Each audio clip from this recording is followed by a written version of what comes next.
Entonces, ¿qué podemos ver sobre el trauma abdominal y pélvico? Como hemos venido ya explicando acerca del ATLS y los cambios cómo es que tenemos que hacer la evaluación inicial de una revisión primaria, sin olvidarse el ABCD, sin llegar a dejar el hincapié del A y el B, el C, el D y el E, más allá de la imagen que puedan ustedes ver con un paciente así. Un paciente donde tiene evidentemente una herida tóraco-abdominal con salida, con evisceración completa, un sangrado masivo. Si ustedes ven a un paciente así, no tienen que olvidarse la vía aérea. El paciente está con una mascarilla, está con un ambú, no está monitorizado, ya tiene una colocación de vía periférica y se va haciendo hincapié en toda la herida tóraco-abdominal. Ahora, las lesiones abdominales y pélvicas siguen siendo en la actualidad una causa de muerte en los pacientes de trauma que pudieron ser prevenidos. ¿Por qué? Porque hay mucho trauma cerrado y pélvico que viene ya sea con fracturas óseas o no, y donde tenemos en este anillo pélvico estructuras como vasos grandes, arterias grandes, que pueden hacer un shock hipovolémico grado 3 en menos de unos 5 minutos, 6 minutos, dependiendo de la evaluación que nosotros vayamos a hacer. Puede ser que hasta nuestra propia evaluación, manipulación del paciente, puede llevarlo a justamente este shock de estar en grado 1 a shock grado 3, 4, dependiendo de la manipulación que nosotros tengamos. Entonces, la importancia de tener tanto la secuencia de la evaluación primaria como la semiología de la evaluación es importante en este tema. Nuestro escenario para el día de hoy va a ser un hombre de 35 años, pasajero en una colisión vehicular de alta velocidad. Nosotros lo recibimos con una presión arterial de 105/80, pulso de 110, una frecuencia respiratoria de 18, Glasgow 15, se queja de mucho dolor en tórax, abdomen y pelvis. Habíamos indicado que el mecanismo de acción, de acuerdo a lo que nosotros veamos y qué es lo que nos cuenta, nosotros podemos ir adelantándonos de posibles lesiones que tenga el paciente. Con esta descripción de este escenario, ¿qué podemos sospechar? ¿Qué lesiones puede ser que tenga el paciente? Según ustedes, hasta el momento, lo que hemos leído, lo que hemos estudiado.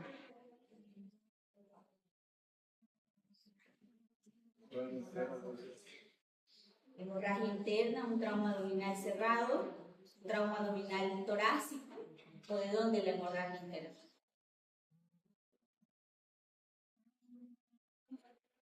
Cuando nos cuentan la información, tenemos que tomar en cuenta, el hombre de 35 años, es joven, relativamente joven, pasajero, no es el que estaba conduciendo. El pasajero de una movilidad puede estar a un lado, puede estar atrás, y generalmente utilizan cinturón de seguridad los pasajeros, ni el conductor muchas veces tiene. Entonces ya nos hace pensar, el pasajero no estaba con un cinturón de seguridad. En una colisión vehicular eso quiere decir que era un motorizado de 4 ruedas. Van a una velocidad considerable, más de 40, más de 50 kilómetros por hora. Entonces es considerable. No, hasta aquí no nos ha dicho contra qué se estrelló o contra quién se estrelló. Sabemos que el pasajero no tenía cinturón de seguridad, entonces simulemos que él estaba al lado del conductor. Si ustedes están viajando al lado de un conductor y frena de golpe, ¿a dónde es que van a impactar ustedes? Tiene una cosa ahí adelante que no se va, la cajuela, ¿no? ¿Es duro? Pues si ustedes son chicos y están con una ropa resbaladiza, puede ser que se vayan al hueco de ahí. pero si no, pueden ser que impacten contra la cajuela. ¿Qué va a impactar contra la cajuela? Su tórax, su abdomen, posiblemente su cara contra el vidrio, ¿sí? ¿Qué más? El paciente dice que tiene una presión arterial de 105/80. ¿Qué nos dice eso? Sistólica buena, diastólica buena, pulso,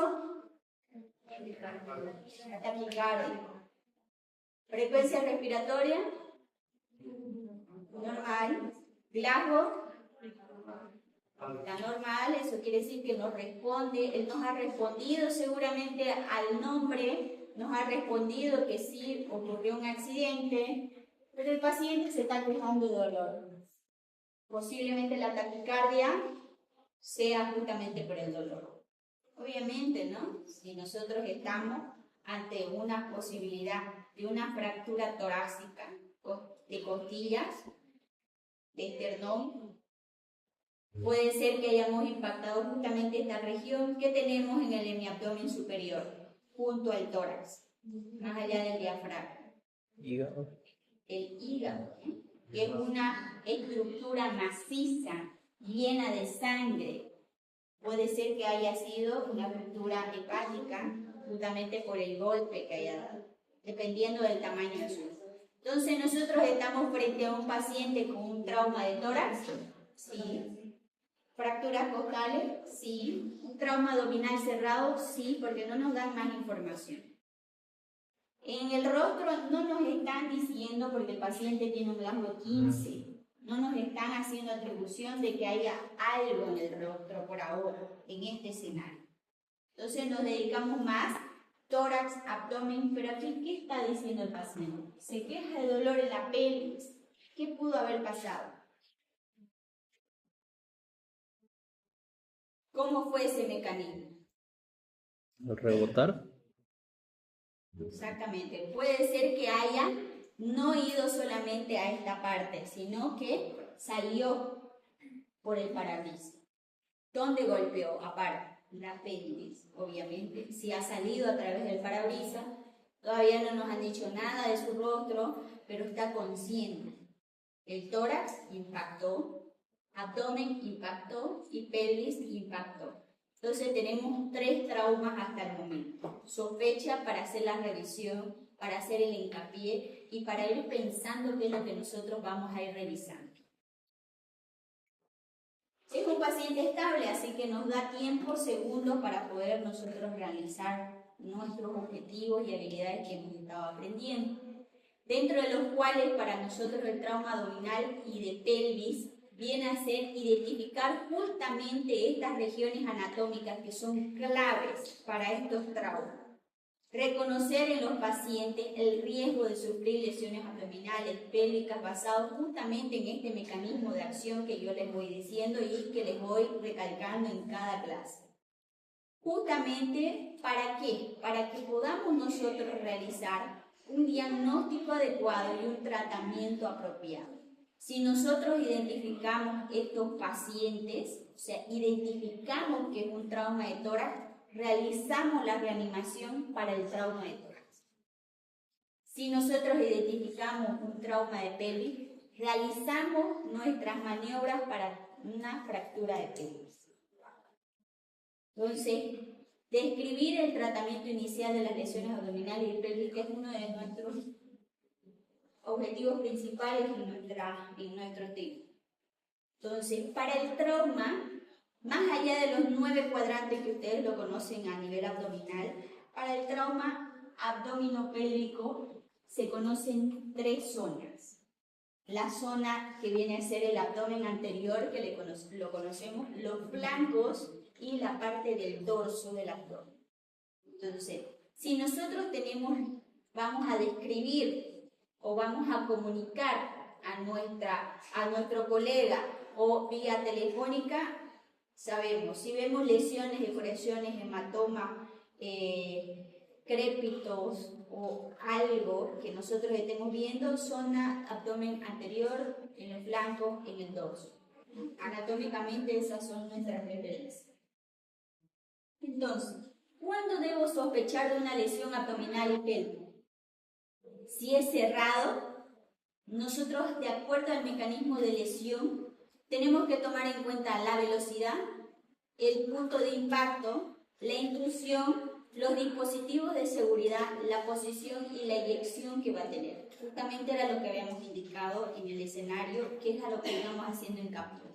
Es importante saber esos puntos cuando vamos a estar frente a un trauma cerrado, porque el trauma cerrado justamente son una de las incidencias de muerte mayor, gracias a que muchos lo dejan por alto, las posibles lesiones de impacto que tienen estas lesiones. Si nosotros tenemos lesiones de acuerdo al mecanismo de acción penetrante, es mucho más fácil porque tenemos una herida visible y de acuerdo a su trayectoria, de acuerdo a la arma que se ha ocupado en esa trayectoria, podemos determinar qué lesión, qué órgano o qué es lo que estamos esperando. No es lo mismo una herida penetrante por arma cortopunzante como es un cuchillo o un palo o un fierro que sea, por ejemplo, un arma de fuego donde es un proyectil, que el proyectil tienen diferentes, están avanzando medicina legal, ¿no es cierto?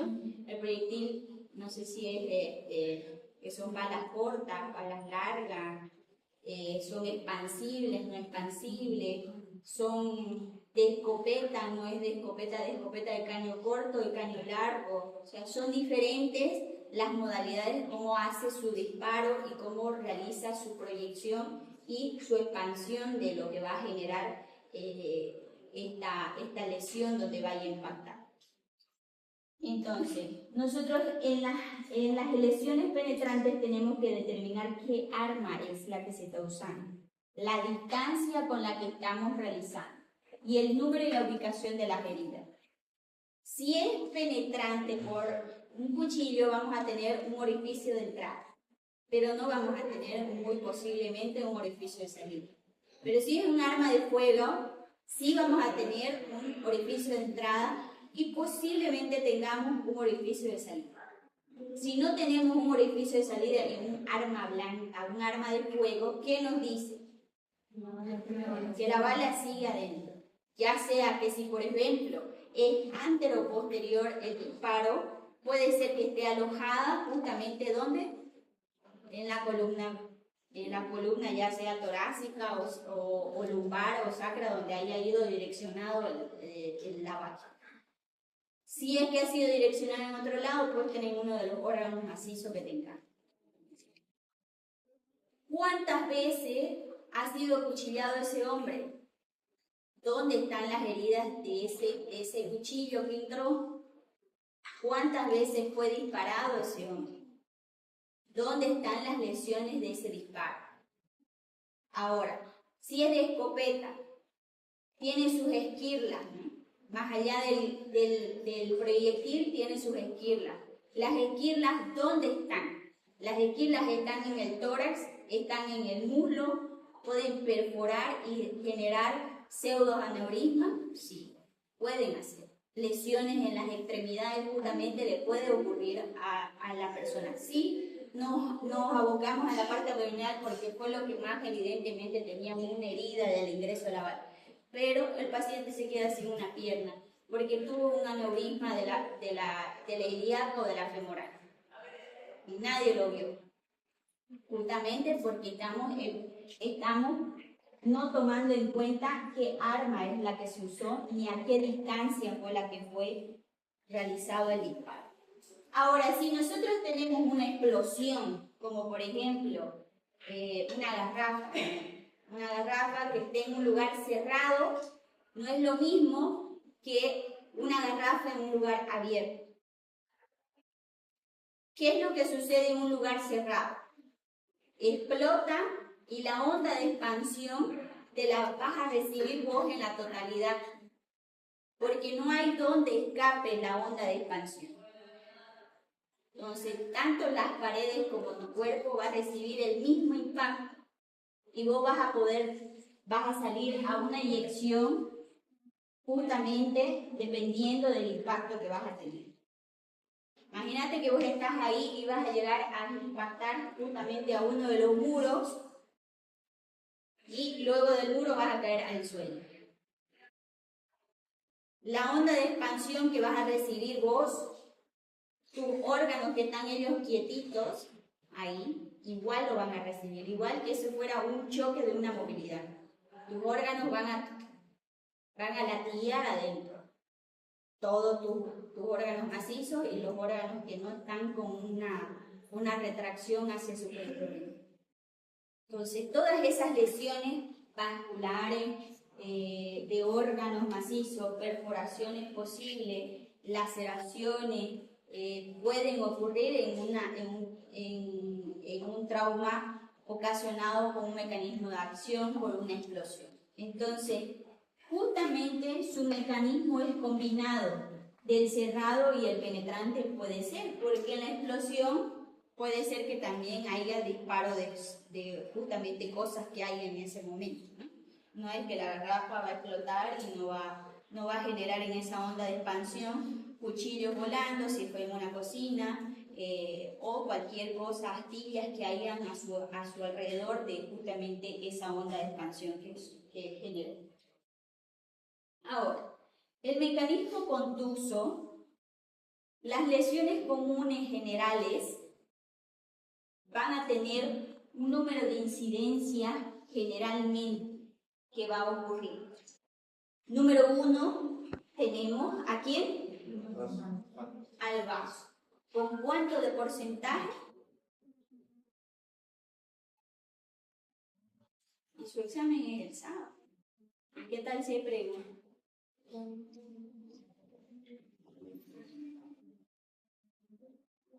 Uno tiene que ser muy astuto para estudiar. No se olviden que yo también fui estudiante de acá.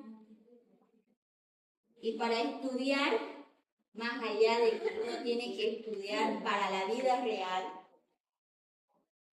uno tiene que saber estudiar y no abrumarse al estudiar. Que la medicina es muy bonita, no es necesariamente odiarla. Entonces, tenemos entre 40 y 45% de mucha probabilidad que haya una lesión a nivel del vaso, un mecanismo contuso y un trauma abdominal.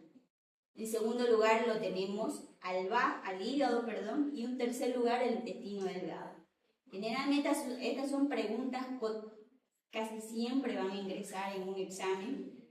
El número de incidencia de traumas abdominales cerrados, el número de incidencia de órganos lesionados por trauma abdominal penetrante. No es lo mismo la incidencia de un trauma abdominal penetrante por arma blanca que por un proyectil de arma de fuego. No es lo mismo. Entonces, eso hasta en la residencia, si lo que quieran ingresar a la residencia, es pregunta al examen de la residencia. Ahora, ¿qué vemos en esa placa radiográfica de pelvis? ¿Qué es lo que ven anormal ahí? ¿O está normal? Fractura de derecha. ¿Qué? Fractura de cadera, de fémur.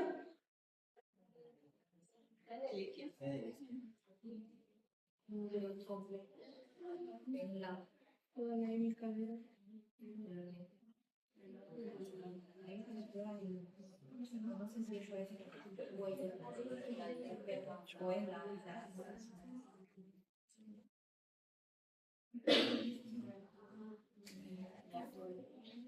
esto con esto es normal.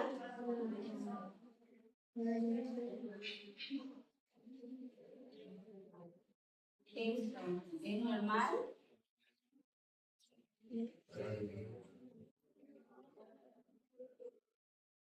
¿Es normal? Ese anillo pélvico que tiene que ser más o menos ovoideo, ¿es normal?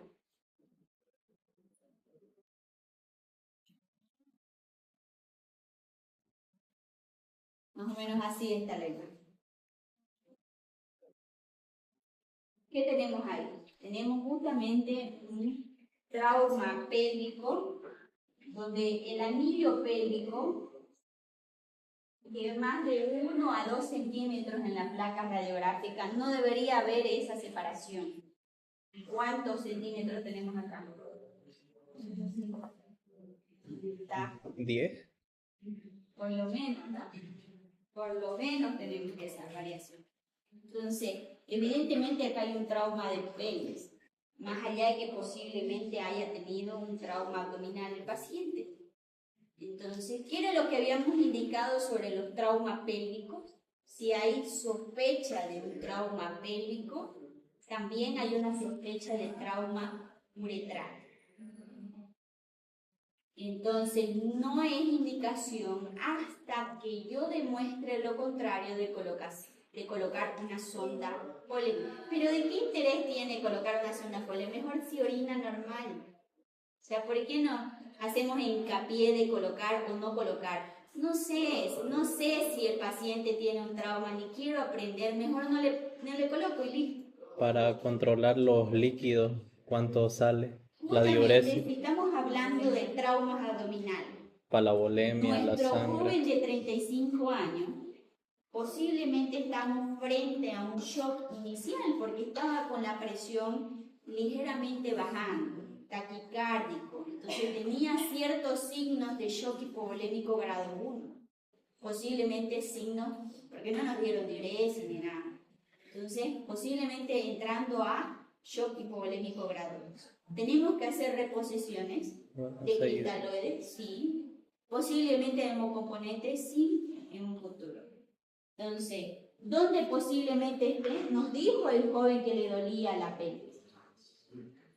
Posiblemente ya estamos descubriendo cuáles son sus causas. Bien, evidentemente. Entonces, aquí obviamente tenemos la radiografía, obviamente sí tiene una fractura de pelvis, pero si nosotros hubiéramos hecho el examen pélvico y nosotros evidenciamos justamente esa inestabilidad pélvica, no es que le vamos a hacer así, ¿no? Porque el realizarlo de manera brusca es una de las cosas que no tenemos que realizar. Porque ¿qué habíamos indicado también sobre los traumas vasculares? Ellos generalmente generan un coágulo de protección para evitar seguir saliendo su sangre. Si nosotros hacemos y lo menuqueamos cada que viene ella, y yo quiero saber si está inestable, viene ella y yo voy también y todo el mundo, hasta el de limpieza va y dice, ah, sí, está inestable. Entonces, ¿cuántas veces pudimos, ese coagulito que está haciendo todo para que no salga, se puede estar saliendo? Y de un shock hipovolémico grado 1 lo podemos estar llevando al grado 3 o 4. Entonces el paciente se nos puede estar desangrando justamente por nuestras maniobras. Ahora, las lesiones por contusión, perdón, ahí vamos a hacer hincapié un poquito sobre el mecanismo. No es lo mismo que haya sido aplastado, que haya habido justamente solamente este mecanismo, o que haya habido esto, o justamente pasaron y se quedaron ahí. La movilidad y se quedó ahí. Vino, hubo compresión, hubo deslizamiento y encima la presión quedó ahí. No es lo mismo. Nosotros tenemos que ver justamente lo que es el mecanismo que está realizando. ¿Ya? Entonces, el mecanismo penetrante habíamos indicado que puede ser por arma cortopulsante, por arma de fuego, y de acuerdo al arma de fuego puede ser una de las variantes que viene a ser la escopeta, que no es igual que las otras armas. La arma blanca se caracteriza por ser de baja energía y es lacerativa, ¿no?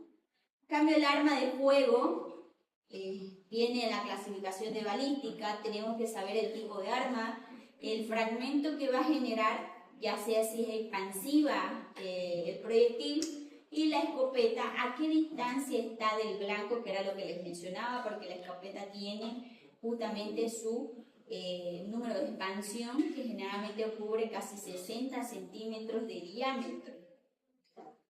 Cuando llega a su máxima exposición, digamos, ¿no? Porque cada vez que él esté más lejos, el blanco donde va a generar va a estar cada vez más expuesto, más grande la onda. La dispersión del proyectil en la escopeta, las esquirlas que les estaba mencionando, y el otro que viene a ser la exposición justamente de acuerdo a la onda expansiva, y podemos ponerle los utensilios que pueden estar dentro de la onda expansiva que va a generar más lesiones aparte, ¿no es cierto? Entonces, si nosotros tenemos una explosión, no sé si ven la imagen ahí, esa es una explosión por una paciente por una garrafa de gas en un lugar cerrado. Ustedes están viendo que el paciente evidentemente tenía un ecofaz positivo, líquido libre en cavidad abdominal, porque tenía un trauma esplénico y hepático, pero más allá de eso, sí tenía un trauma vascular por justamente sus ondas de expansión que hizo este mecanismo explosivo por las minuciosas esquillas que generó el lugar donde él está. Entonces nosotros estos fragmentos son penetrantes y pueden lesionar maneras vasculares en las extremidades, porque él fue en la región perianal, periné y las extremidades cercanas a lo que es el abdomen.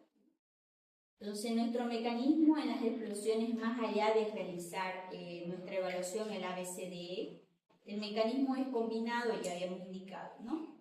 Porque tenemos que tomar en cuenta que puede ser penetrante y cerrado por justamente esta onda expansiva.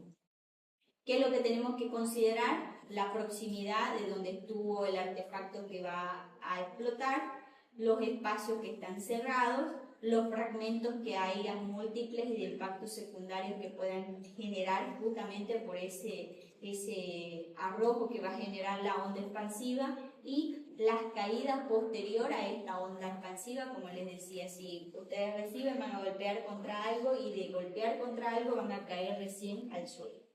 Entonces pueden haber fracturas posteriores no por la onda sino por el impacto que hicieron.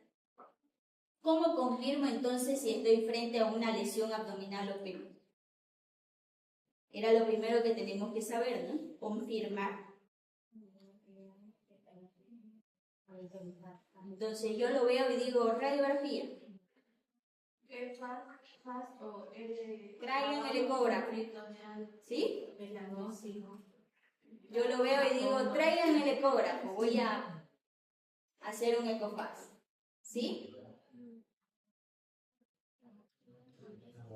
Por la posición también del paciente, ¿no? El miembro se estaría con una fractura pélvica, una lesión, el miembro que está, hay una desviación a la derecha y un miembro está más corto que otro, y eso es un signo de que hay una fractura de pelvis. Sí, entonces ahí ¿qué estamos haciendo? Estamos inspeccionando. Esa es parte de la semiología de evaluación inicial que nosotros tenemos que tener. No se olviden que ustedes son médicos, toda la información la tienen acá. Ustedes son el mayor instrumento que cualquier otra cosa pueden generar, más que el ecógrafo, más que la radiografía, más que el tomógrafo. Ustedes son el instrumento. Entonces, de acuerdo a toda la información que ustedes puedan recuperar del paciente, van a comenzar a dar un diagnóstico. Van a poder decir, esto sí es un trauma abdominal o este es un trauma pélvico. Entonces, primero vamos a inspeccionar, justamente viendo el acortamiento de uno de los miembros, ya sea que el piecito esté para el lado derecho, ya sea que el piecito esté para el lado izquierdo. El acortamiento nos puede indicar justamente una fractura, ya sea de la cabeza del fémur, ya sea del anillo pélvico, ya nos está informando ya estamos evidenciando algo. Posterior a eso, tenemos que exponer al paciente. Sin olvidarnos el ABC, que viene a ser el indicativo de nuestro inicio de la evaluación inicial del ABCDE. Entonces, nuestro examen físico tiene que ser lo primero que nosotros tenemos que realizar. Inspección. Luego vamos a auscultar. Obviamente, sin descuidar la parte torácica, no es que sea de menos la parte torácica, pero estamos viendo la parte del abdomen ahora. Entonces, primero vemos, auscultamos, percutimos, palpamos y luego saltamos a las extremidades. ¿Qué pasa si nosotros vemos a nivel abdominal? Vamos a hablar. Una equimosis en, ¿qué habíamos dicho cuáles eran las 3 zonas del abdomen? Anterior, dorsal, flancos y dorso, ¿no? Si veo equimosis y exploración en el flanco derecho, ¿qué me hace pensar? Un trauma abdominal cerrado, posiblemente haya impactado al órgano más grande, ¿por cuál era? El hígado. Entonces, porque estamos hablando del derecho. Ahora, si nosotros estamos sospechando, nuestra equimosis y expresión está en el lado derecho, en el flanco derecho. Nuestra ocultación, ¿qué es lo que vamos a escuchar?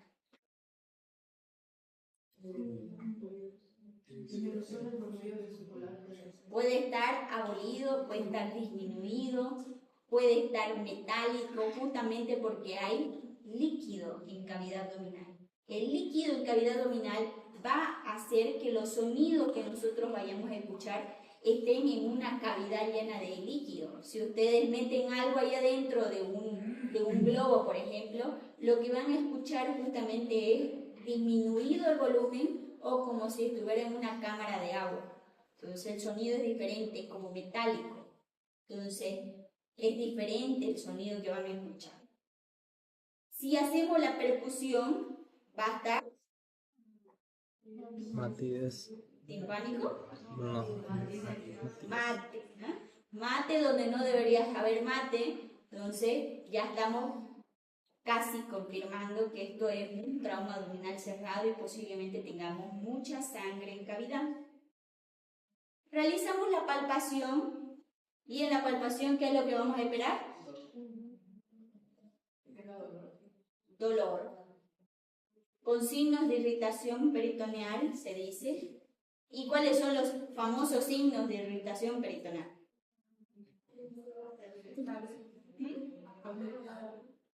Abdomen en tabla. Ya, pero ¿cómo lo voy a examinar ese abdomen en tabla?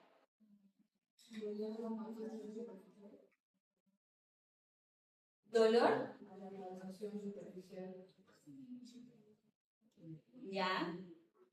Pero eso sigue siendo un signo, un síntoma, mejor dicho. Porque usted no puede evaluar el dolor con lo que le dice. Ay. Un signo de irritación peritoneal es lo que usted va a palpar, lo que usted va a evidenciar con su examen físico. Entonces usted, porque usted es el médico, va a decir esto está en signo de irritación, no porque ella o el paciente sea muy sensible y de la nada le está doliendo y él, no sé, me duele y sin embargo no tiene nada. Entonces le puede estar simulando un signo de irritación. Los signos de irritación peritoneal justamente es esa resistencia muscular ante la irritación. Como dice la ley de Stock, toda serosa inflamada que haya contacto con la área muscular va a haber irritación. Entonces, si hay líquido libre que es sangre, toda la parte intestinal, la serosa, él se va a inflamar. Y si toda la serosa del intestino está inflamado con el roce de lo que ustedes van y están, ese músculo va a generarse. Y es como que ustedes van a sentir justamente durito, ese abdomen en tabla que decimos. Durito. pero es porque ustedes están generando ese movimiento y se pone, la musculatura se hace como tensa en ese momento. Puede estar de manera generalizada, puede estar de manera localizada, dependiendo de cómo estamos en el tiempo del trauma, ¿no? Puede ser que solamente el líquido esté en esta zona, puede ser que ya se haya ido a todo el abdomen.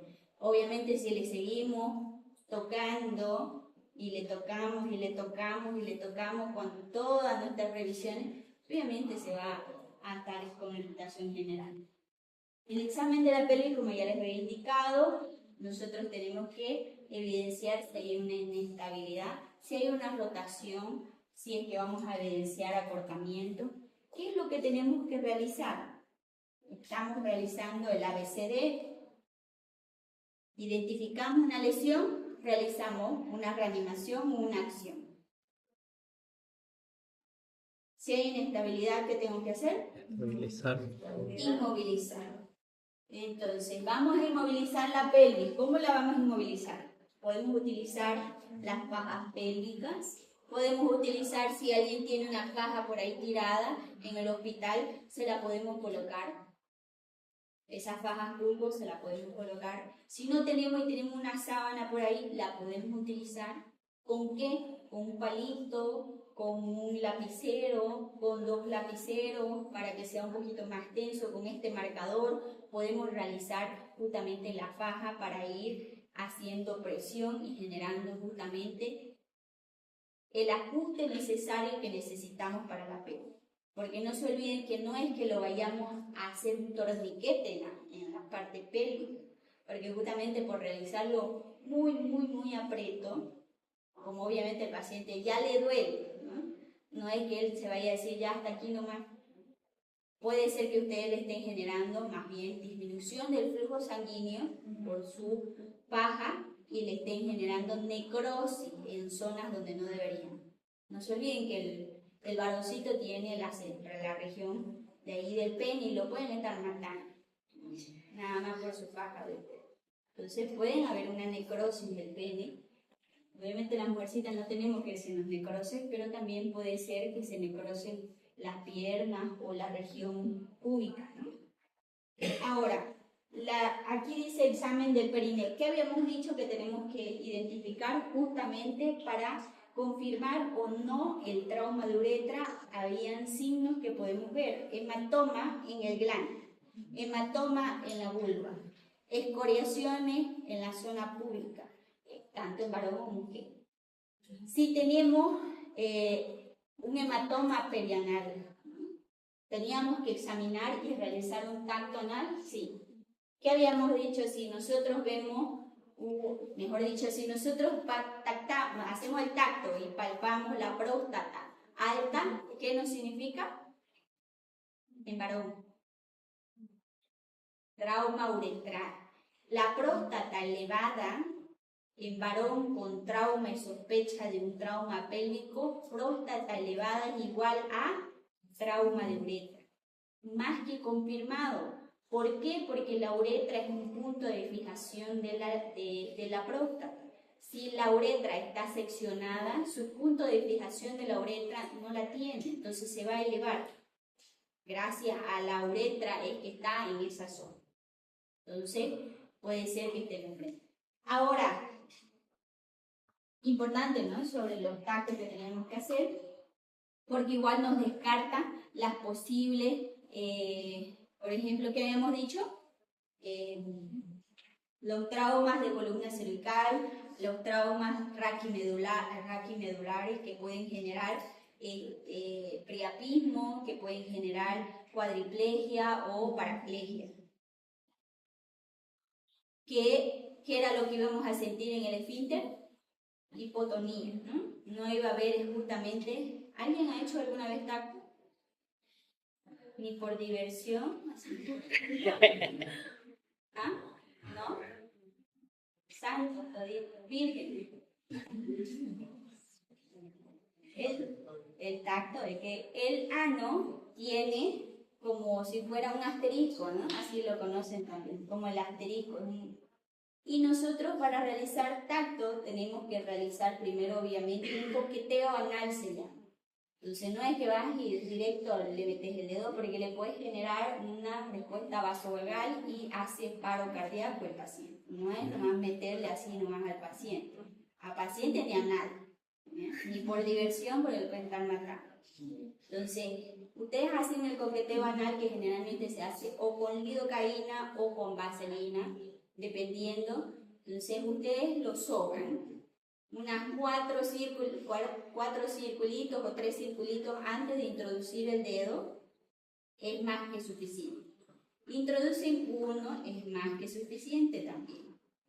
Entonces, generalmente el esfínter externo anal tiene una continencia, así como, a ver, apriétense el dedo ustedes. A esa tensión ustedes van a sentir cuando ingresen a un ano. Eso significa un esfínter normotónico. Tiene que tener esa tensión porque si no se le sale la caca. O sea, imagínense si lo tienen así. Ahora, el hipotónico, o sea, que no tiene esa misma tonicidad, porque obviamente tiene un trauma raquimedular, no va a haber esa continencia. Evidentemente va a tener una incontinencia fecal. O sea, se le va a salir.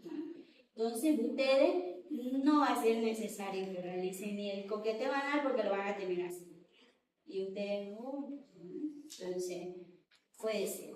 Ahora, si ustedes tienen que reportar hipotonía de esfínter anal externo. Obviamente, ya cuando vayan más allá con la práctica, tenemos 2 esfínteres, externo e interno. Es muy difícil, los que tienen mano larga sí pueden tocar el esfínter interno y los que tenemos habilidad con mano chica sí entramos igual al esfínter interno. Pero eso no tiene mucha importancia en los trabajos. Ahora, ese es un punto que también tienen que tomar en cuenta. Nosotros hacemos el examen físico posterior de la revisión primaria, recién vamos a hacer los estudios, porque ya hemos usado nuestra primera arma. Nuestra segunda arma son los estudios complementarios. Radiografía de pelvis panorámica, importante. El FAS, importante. ¿Cuáles eran los 4 puntos que teníamos que identificar en el FAS? Hepatorrenal, esplenorenal, fondo de saco de Douglas o fondo recto vesical y el pericardio. Esos son los 4 puntos del FAS. Parece que les voy a preguntar eso el sábado. Recién van a apuntar. ¿Y qué es el LPD? Lavado diagnóstico, ¿no? Entonces les había indicado que eso ya actualmente no se lo utiliza, pero siempre se lo menciona. ¿Por qué? Porque sigue siendo en la región rural o en los lugares donde evidentemente no tenemos un ecógrafo y lo tenemos que utilizar. Nos ayuda para diferentes, justamente para los traumas abdominales y pélvicos, llegar a un diagnóstico antes de aperturar una incisión del tamaño baño. Ahora, la evaluación. ¿Qué factores van a alterar justamente en mi examen físico que yo tenía? Si el paciente está alcoholizado, si el paciente utiliza drogas, si tenemos lesiones cerebrales, si tenemos justamente estas lesiones de la columna o de la región raquídea, lesiones de las costillas, de la columna, de la pelvis. Justamente estas lesiones abdominales inadvertidas pueden causar una muerte prevenible. ¿Qué significa la palabra inadvertida? ¿Por qué dicen trauma abdominal inadvertido? Esa es una terminología médica justamente oculta para las personas que no son médicas. Suena bonito, ¿no? Trauma abdominal inadvertido. Así la gente, sí, ¿no? No se queda con que tuviste la culpa, por eso es que estás inadvertido. No lo viste al inicio, se complicó y recién ahora complicado lo estás viendo. Eso significa inadvertido. Estuvo ahí desde el inicio, solamente que fuiste incapaz de verlo y lo viste cuando se complicó recién. Eso significa un trauma abdominal inadvertido. Ahora, Otro de los peligros latentes justamente es lo que les iba mencionando sobre el trauma pélvico, ¿no?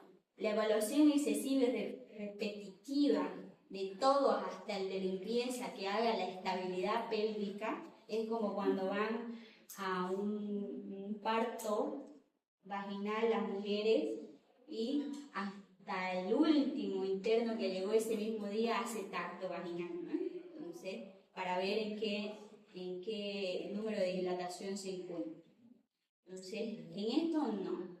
Lamentablemente, el primero que hizo y ya se confía en él. No necesitamos ir a confirmar la información, porque va a ser perjudicial. Ahora, habíamos indicado que la sonda vesical evidentemente es una de nuestras prioridades de colocar al paciente, porque tenemos que justamente hacer el control de diuresis para nuestras reposiciones, para ver si el paciente nos está respondiendo a toda la volemia que le estamos introduciendo.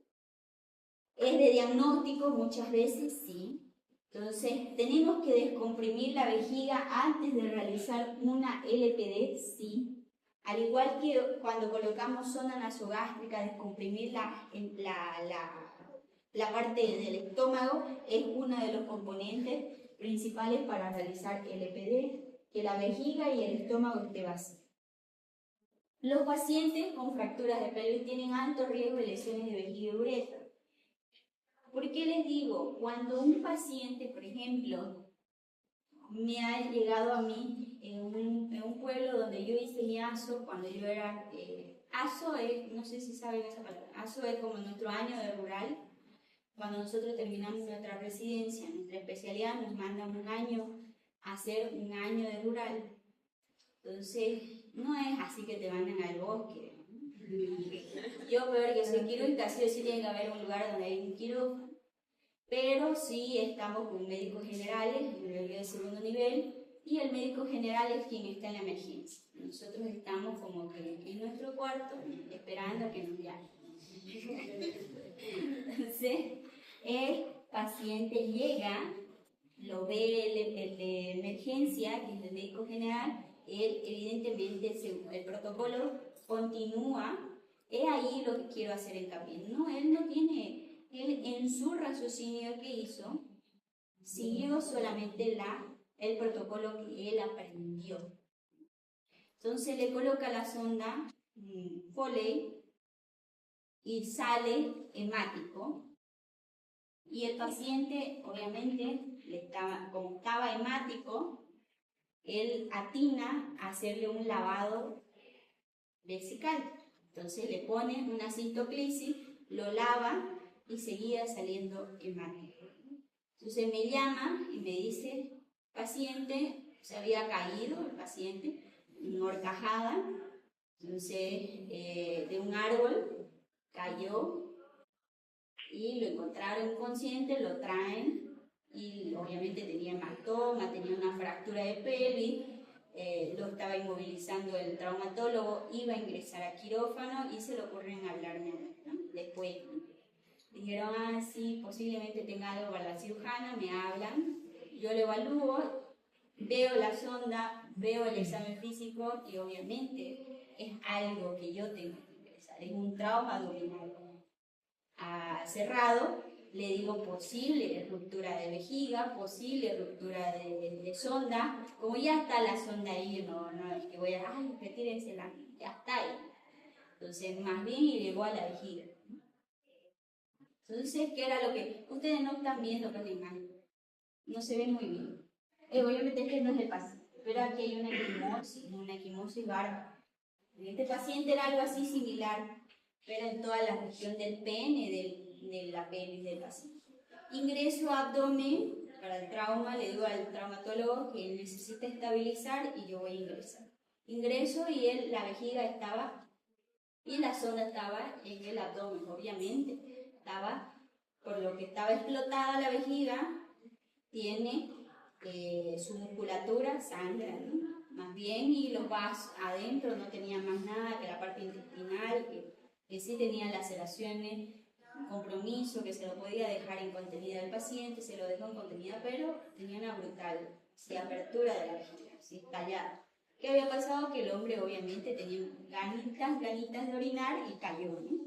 Entonces, el golpe hizo la vejiga, no hubo trauma de uretra, pero igualmente, ¿qué es lo que se hace? Se hace el reparo de la vejiga en tres secciones, o sea, en 3 planos. La vejiga es muy, como es ácida la orina, tiende a haber mucha dehiscencia con esto, ¿no? Y el hilo que vos usés tampoco, yo sí estaba en un lugar remoto donde no es que hay espacio en medio, digamos un PDS que yo debería haber utilizado, pero no habían esos hilos allá, ¿no? Entonces los hilos hacen calcificaciones si uno no tiene, por ejemplo el hilo Bicril genera calcificaciones. Entonces muy probablemente este hombre, como era relativamente joven, en el futuro de aquí a unos 20 años va a tener estas piedritas en vejiga, ¿no? Por justamente estos hilos que se tuvo que utilizar en ese momento, ¿no? Entonces se cambia la sonda porque nosotros tenemos una sutura en la vejiga. La sonda nos ayuda a desfuncionalizar esta zona para que haya una cicatriz. Si es que hay una dehiscencia, o sea, la orina llega a salir, se hace una talla igual. De protección se hace talla, se lo deja con sonda, y esa es la protección que vos haces para que vaya cicatrizando esa vejiga.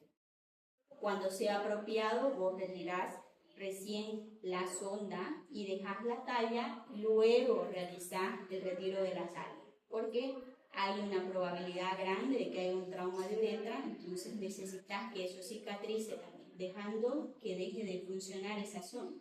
Son desfuncionalizaciones que se realizan. Entonces, hematuria es uno justamente de los diagnósticos de una posible lesión, ya sea de vejiga o de uretra. Entonces, cuando usted esté enfrente a un paciente de trauma, ven hematuria, tienen que hacerse la sospecha de que si es que no tiene, evidentemente los signos que ya les he mencionado, y hay una hematuria después que colocaron la sonda, obviamente que le colocaron bien la sonda, no vaya a ser que ustedes le estén causando la hematuria, que es algo diferente también, ¿ya? Que le hayan inflado el balón en el cuello, obviamente va a tener hematuria. Entonces, eso es lo importante del médico. No se olviden que hasta uno de limpieza, no es que lo discriminan los de limpieza, sino que ellos no han estudiado. O sea, ellos solamente están haciendo algo manual. Les dicen a ustedes, venga y haga esto y lo hace, de acuerdo a lo que ustedes le dicen. Entonces, hasta ellos pueden atender una emergencia. Si ustedes le dicen, si viene un paciente así, así, así, usted le da esto, esto, esto. Si viene así, usted le pone esto. Pero esa es la diferencia con ustedes. Ustedes saben por qué le van a poner esto, por qué le van a colocar esto, porque esa es la diferencia. Ese es el pensamiento que nosotros, o todos los 5 años, todos sus docentes, le implantan a ustedes en su cerebro. Esa es la diferencia.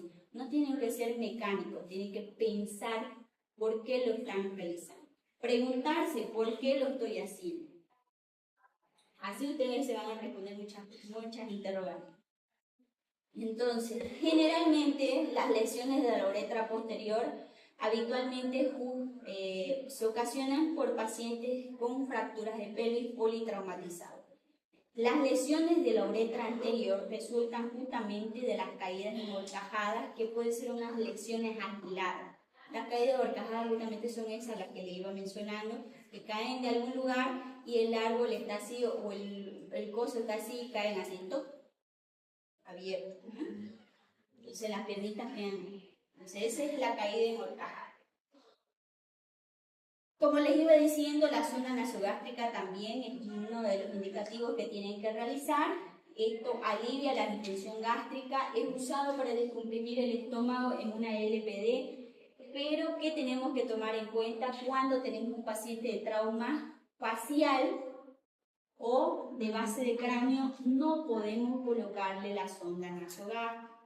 ¿Por qué? Porque podemos perjudicar o nos podemos ir justamente al cráneo, ¿ya? La colocación de la sonda nasogástrica puede inducir vómito. El vómito puede generar broncoaspiración y la broncoaspiración puede generar parada cardíaca. Entonces no es nomás que le vamos a colocar al paciente y no tomemos las previsiones correspondientes. No se olviden que un paciente de trauma no es que haya venido preparado para que usted le haga de todo. Entonces, por ahí está con el estómago lleno, por ahí vino después un churrasco, lo tiene así, lleno de cerveza, de trago, de carne y de todo. Entonces, y usted le está queriendo estimular encima, obviamente puede ser que se vomite, ¿ya? Entonces, tenemos que tener a la mano aspiraciones, posible intubación, porque puede ser que nos suceda con estos pacientes que no están preparados. Ahora, ¿qué es lo que tenemos que solicitar? Dentro de todo, no hay pruebas de laboratorio indispensables antes de una laparotomía urgente. Esto es lo importante, ¿no? No es que tengamos que perder el tiempo realizando análisis y estudios complementarios si evidentemente estamos viendo a un paciente crítico, hemodinámicamente inestable, que necesita una laparotomía urgente. No podemos perder el tiempo. ¿Es importante? Sí, porque el grupo sanguíneo, las pruebas cruzadas, tener el estudio de coagulación no es importante para determinar, pero pueden estar en curso mientras nosotros nos dirigimos al quirófano, mientras estamos posicionando al paciente, mientras estamos aperturando, porque los pacientes de trauma, todo paciente de trauma, todo cirujano va a tener las precauciones correspondientes ante una sospecha de paciente de HIV. Entonces, las medidas de protección que utilizamos son diferentes a los pacientes de trauma. Evidentemente, ante la secuencia y el apuro muchas veces lo obviamos porque queremos nosotros salvar y como todo héroe se evita de proteger, ¿no? Entonces, a veces sí llega a suceder. Las pruebas de embarazo, porque no es lo mismo un paciente que no está embarazado, porque imagínense, si está embarazada la jovencita y nosotros, ¿qué era lo que teníamos que hacer para confirmar trauma de pelvis? Radiografía panorámica de pelvis. ¿Y dónde está el bebé? En la región pelvis. ¿Lo podemos estar irradiando? Sí, porque más allá de eso, por ejemplo, que el interno tiende a ser como caballo cochero, entonces se va así, le va y le dicen, vaya y hágale una radiografía y luego lo pasa a tomografía y luego lo pasa. Ya la super irradiaron y viene contento el interno y le dice, aquí está todos los estudios y lo viste y un bebé, ¿no? Entonces, ¿pudo haberlo parado en la primera irradiación? Sí, si él hubiera visto la placa, ¿no? Entonces, es importante realizar las pruebas o es importante preguntarle si está embarazada, pero obviamente si el paciente no nos está contestando, tenemos que hacerle pruebas. ¿Qué tal si ella tampoco sabía, no? Pruebas de alcohol o de drogas, importante. La hematuria macroscópica versus la microscópica, que era la que yo les indicaba, es importante saber porque tenemos que hacer estudios complementarios de imagen, ¿no? Ahora, las radiografías en trauma cerrado, que es una radiografía de tórax AP, de pelvis AP o panorámica. Los traumas penetrantes, como son trauma de tórax, va a ser una radiografía de tórax AP, de abdomen, y justamente ver si es que los marcadores o el hemograma, la gasometría, vienen a ver lo de la hemodinamia normal, ¿no? Estudios de contraste que vamos a tener. Esto ya es una evaluación secundaria, cuando ya tenemos que ir descartando posibles lesiones vasculares que tengamos. La uretrografía, la cistografía, la pielografía, estudios del sistema digestivo, no tienen que hacer demorar justamente estos estudios a cuidado definitivo, donde es que lo tenemos que transportar al paciente. Nunca ningún estudio nos tiene que demorar ni para la laparotomía ni para llevarlo a cuidados definitivos, o sea, la terapia intensiva. Ahora, esta imagen es importante, cópiensela. ¿Ya? Ya. Esta tablita es muy importante. Es bonita, les da una síntesis total de qué es las comparativos de LPD, FAS y una TAC, abdominal o abdominopélvica. Indica las ventajas, indica las desventajas y cuándo está indicado realizar justamente estos estudios. El LPD es invasivo, o sea, tenemos que realizar una incisión, meter el dispositivo o meter una jeringuita para nosotros poder sacar la solución. O sea, hay una incisión, ya sea pequeña, pero hay una incisión y es invasivo. A cambio, el FAS no es invasivo, pero es dependiente. Es dependiente de quién lo va a realizar. Porque si el que lo va a realizar no sabe realizar una ecografía, obviamente no va a poder diagnosticar ciertas patologías que se necesita un poquito mayor de precisión. Por ejemplo, el pericardio tiene tiene cuatro ventanas, 4 direcciones, que no es solamente colocarlo en la región sifoidea, tenemos que ver en otros puntos para poder determinar si el pericardio en su totalidad no está teniendo un taponamiento cardíaco. Entonces, el LPD, a pesar de que tiene un 98% de sensibilidad, es invasivo, ¿ya? El FAS no es invasivo, pero llega hasta un 97% de sensibilidad, pero la desventaja es que es un operador dependiente. Aparte que lo necesitamos el equipo, el ecógrafo, donde lo vayamos a realizar, ¿no? En cambio, el otro solo necesita alguien que lo vaya a realizar, el LPD. Y bueno, el tomógrafo obviamente tiene mayor sensibilidad, obviamente que sí, pero es más costoso, necesitamos el equipo y necesita un poco más de tiempo, ¿no? Porque no es lo mismo, nosotros colocamos una sonda nasogástrica, una sonda Foley, descomprimimos el lugar, hacemos el agujero y vemos y sacamos la muestra que necesitamos y lo suturamos. Sencillo. El EcoFAS, sencillo. A cambio de tomógrafo lo tenemos que transportar, se tiene que posicionar al paciente, tenemos que meterlo y tarda como de 10 a 15 minutos en que realicen el procedimiento. Es un poquito más demoroso, es un poquito más de costo, no es, aunque ustedes lo llevan y lo dejan ahí, lo traen, cuesta entre 400 y 700 bolivianos por tomografía. Y si vamos a hacer una tomografía abdominopélvico, por lo general, cuesta 1.400, 1.200 bolivianos. Entonces, que así uno lo escribe facilito en un papel, pero le cuesta. Por más que le cueste al seguro, le cuesta. Ahora, estos son los estudios diagnósticos de trauma cerrado cuando el paciente hemodinámicamente está normal. Las heridas torácicas bajas, ¿cómo lo podemos realizar con exámenes seriados? Posiblemente necesite una toracoscopía, una laparoscopía, una tomografía.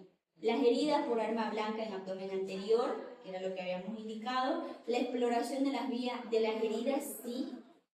En tórax no se explora, en abdomen sí se explora. Eso quiere decir que parte de la inspección, palpación, que nosotros vayamos a realizar en nuestro paciente del abdomen, podemos nosotros meter el dedo, sí, para saber si es que es penetrante o no penetrante. ¿Cuándo vamos a decir que es penetrante? Cuando haya pasado el peritoneo. Si no ha pasado el peritoneo, no es penetrante. Puede ser que el cuchillo haya entrado así y no haya penetrado. Evidentemente tenemos una herida, pero el peritoneo está intacto. O sea, pasó champleándolo y justamente por encima del peritoneo. No hay ni una lesión de los órganos, solamente de la piel y del tejido celuloso.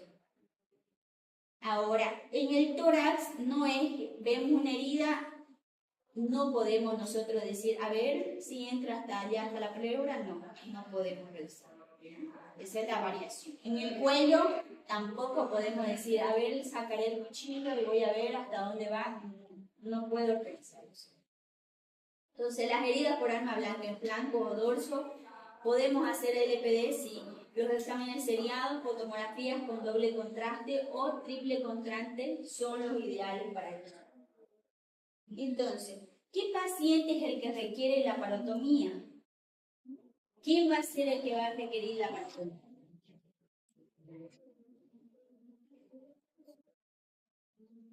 Justamente todos los pacientes que tengamos con trauma cerrado sospechen.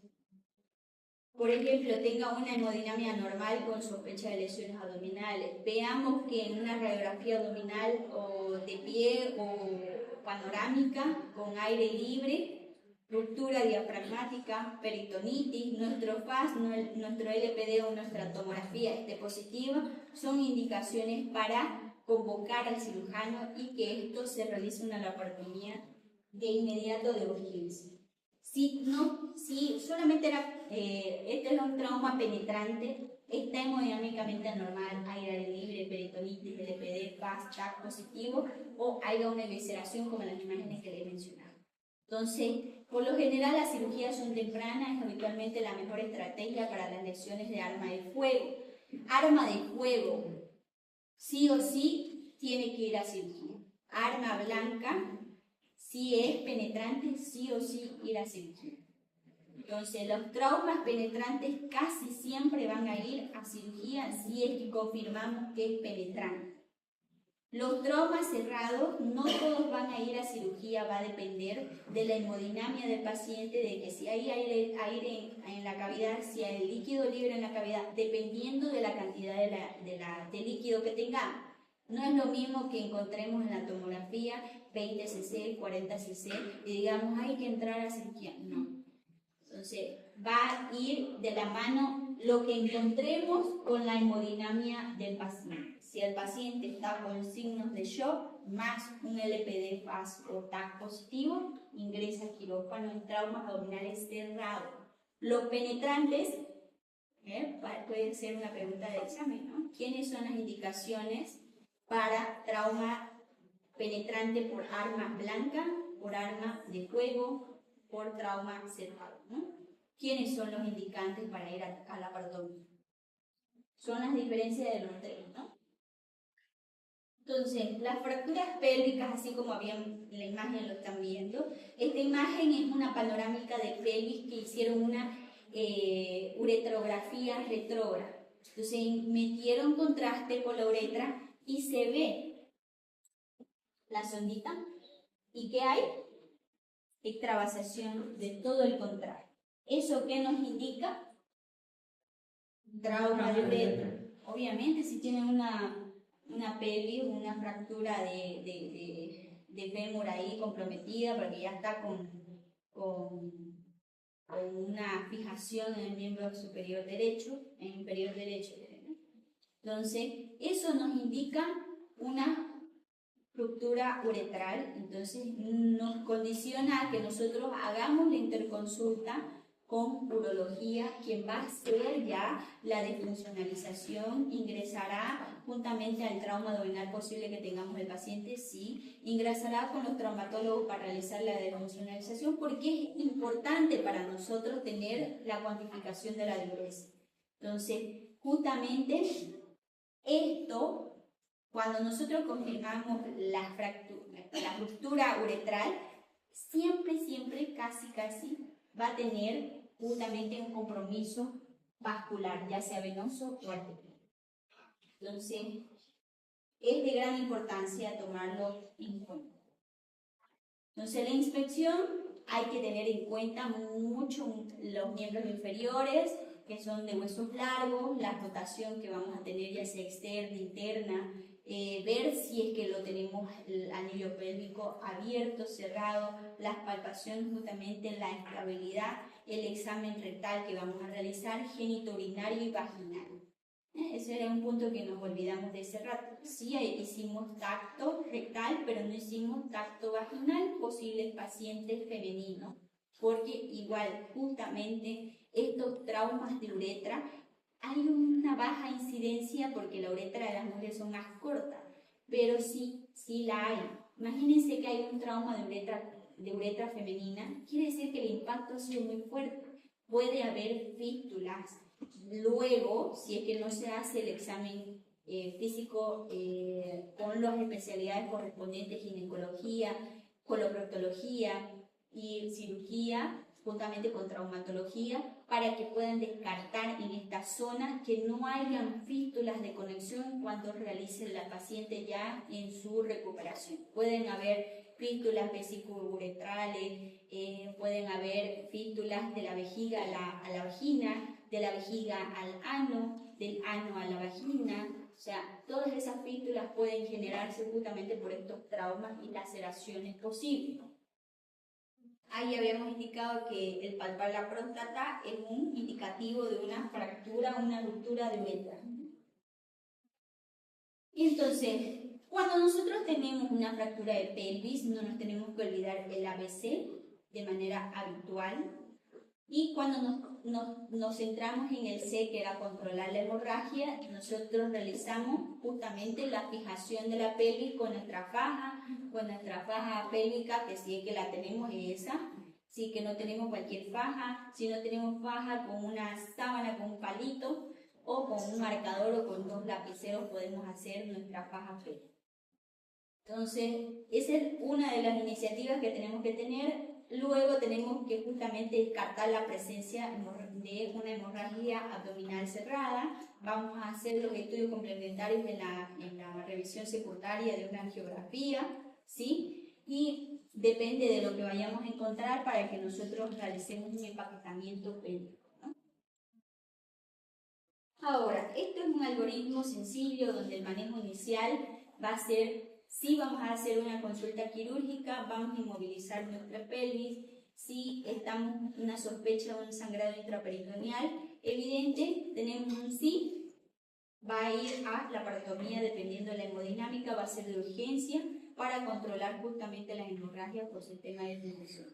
Si es que el sangrado peritoneal no es evidente, lo tenemos que llevar a una angiografía. Si da positivo, vamos a llevarlo a un control de la hemorragia por el sistema de fijación, por una cirugía. Entonces, los peligros, no tenemos que hacer la demora justamente del tratamiento quirúrgico nada más por llevarlo a estudios complementarios o estudios de mayor como se utilice contrastes y que necesite evacuar al paciente, ¿no? Las lesiones no advertidas intraabdominales o retroperitoneales, que justamente eran las que le iban mencionando, son las de mayor peligro de mortalidad que tenemos. Las heridas en el dorso y los flancos son para lesiones posibles de órganos macizos, entonces nosotros tenemos que tener mucha importancia al realizar la evaluación justamente si vemos en estas estructuras anatómicas lesiones visibles. La manipulación repetitiva de las fracturas de pelvis, las lesiones de la médula espinal o alteraciones del sensorio, aplicaciones inapropiadas de la inmovilización pélvica, que era lo que les iba indicando, puede ocasionar necrosis. La necrosis de la piel por inmovilizar los inmovilizadores pélvicos o necrosis de pene en los pacientes varones. Entonces, volviendo a nuestro escenario, nuestro paciente de 35 años, pasajero en una colisión vehicular, ¿qué lesiones sospechosas tenemos y cómo lo manejaríamos ahora que ya hemos visto el tema? Tenía una lesión posible de tórax, ¿sí? Ahora, aboquémonos en la parte abdominal. Laceración Era de un trauma hígado. abdominal cerrado o penetrante. Cerrado. Cerrado. Posiblemente, ¿qué lesión de mayor incidencia tiene? El vaso. El vaso y le continuaba el hígado. ¿Puede ser que tenga los dos? Sí. Bajemos un poco más. La pelvis. El paciente le dolía la pelvis. ¿Teníamos posiblemente inestabilidad pélvica? Sí. ¿Posiblemente trauma de uretra? Sí. Entonces, ¿cómo lo vamos a ir manejando a nuestro paciente? Más allá de asegurar nuestra vía aérea, collarín cervical, vamos a hacer la fijación de la pelvis con una faja pélvica. Vamos a colocarle vías aéreas, vías periféricas, sí. Vamos a ir reponiendo con cristaloides, sí. Lo tenemos que transportar al paciente. ¿A dónde lo vamos a transportar? Urología, interconsulta. Vamos a transportar a un centro de salud de trauma de segundo o de tercer nivel más cercano que tengamos, porque necesitamos justamente especialidades de trauma, traumatología, tenemos de urología, de cirugía, porque tenemos un trauma abdominal, entonces tiene que ingresar a quirófano diversas especialidades. Entonces es un manejo multidisciplinario, más allá de lo que yo puedo realizar como médico. Entonces, ¿tienen alguna pregunta? Hasta aquí es su examen. Facilito es este tema, es más sencillo. Cuando ustedes ya lo van viendo el tema del ABCD,